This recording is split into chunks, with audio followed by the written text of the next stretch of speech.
What's up, guys? Today we're going to be doing another video on the series where we try to build a 3-pound AR.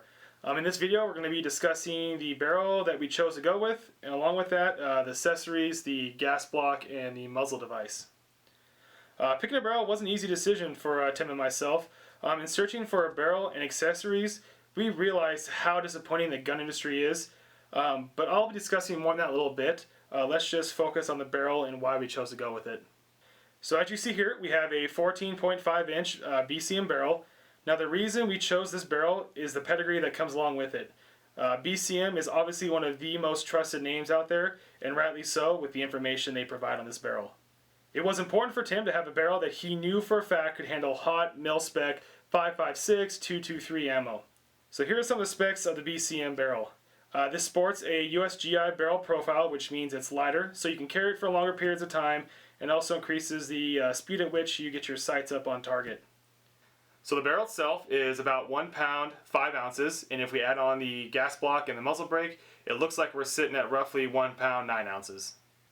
One of the modifications done to increase your rounds feeding reliably is the BCM barrel comes included with enhanced angle of the feed ramps, but also they lengthen them as well. These mil-spec M4 feed ramps are part of the original CNC manufacturing process, and as a result, the feed wraps on the receiver are hard-coated and anodized, which adds significant strength to the aluminum of the barrel. This barrel is sporting a 1-in-7 twist rate, which is probably the most popular rate out there and the most versatile. It also has a chrome bore and chamber, which gives it a longer barrel life and makes cleaning this thing much easier.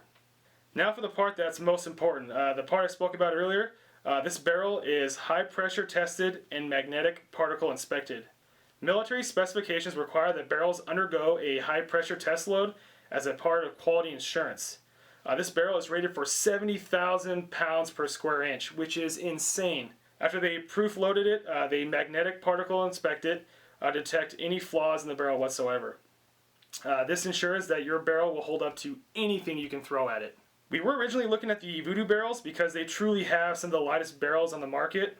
However, when we checked out their website, they lacked any sort of paperwork or specs to show that their barrels are inspected to withstand heavy loads. Tim, myself, and a few others closely examined the VooDoo barrel, and it looks like they reduced some weight by removing material from the chamber, and that's just something that we're not okay with. Its chamber has unknown requirements, which is scary in a barrel that small.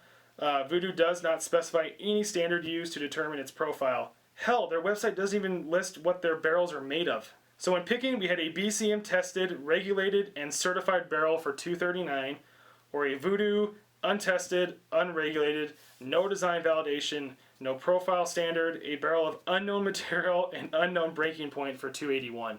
Now the VooDoo barrel could be just as good, if not better. The problem is we just don't know. Bravo Company provides a spec sheet that should make other companies envious, but it just seems that others don't care. As for the gas block, we kept it simple here, guys. We went with a low profile gas block from BCM. Now this thing is a little heavy here, but this is where the gun industry gets a little weird once again. Some of the lightweight gas blocks that we found have a .750 inner diameter, when that's the standard heavier barrel diameter. Both the BCM and VooDoo 14.5 inch barrels have a .625 outside diameter. Now we did find some lightweight gas blocks that actually have the inside diameter of .625, which matches our barrel. However, those weights on the gas blocks came in at roughly 1.3 ounces with the screws, and the BCM gas block weighs in at 1.8, so we aren't really giving up that much weight there. I guess in the end we chose to go with a company that we know tests all their products and we know it will stand a beating. When it came time to choosing a muzzle device, we decided to go with the Yankee Hill Machine Phantom 5C2 flash hider. It does have 5 ports, none of which face down, which should help this thing act as a muzzle brake and should reduce recoil just a little bit. Once this is pin and welded to the barrel, it should put the barrel out just a hair over 16 inches. Now I didn't mean to pick on VooDoo. I did contact them, but I never heard back. Either way, this is a problem that can be found throughout the gun industry, covering all sorts of parts, and it's frustrating to no end. From uppers to lowers to rails to gas blocks to muzzle devices, where companies can't even tell us their weights. This build made me realize that a lot of products out there are made to simply look cool, and they aren't concerned at all with their specs, or at least that's what it appears to be. As an example, Tim showed me a spec sheet for a rubber floor tile. I was amazed with how much it covers. Its hardness, abrasion resistance, its fire resistance, its coefficient of friction. Shit, it even tells me that I can't expose it to animal fat. All of this for a frickin' rubber floor tile. However, a gun company where an explosion takes place inside a small chamber doesn't have a 20th of the information of a rubber floor tile. And I'm sorry for ranting here, guys, but next time you're looking at parts, pay attention to the lack of information on those parts. It's everywhere in the gun industry, and it's actually ridiculous. Well, guys, if you found this video informative, I would appreciate it if you hit the like button below. If you haven't subscribed, please do so as well. If you have any questions, comments, concerns, leave in the comment box below. As usual, guys, take care, stay safe, and we'll see you next time.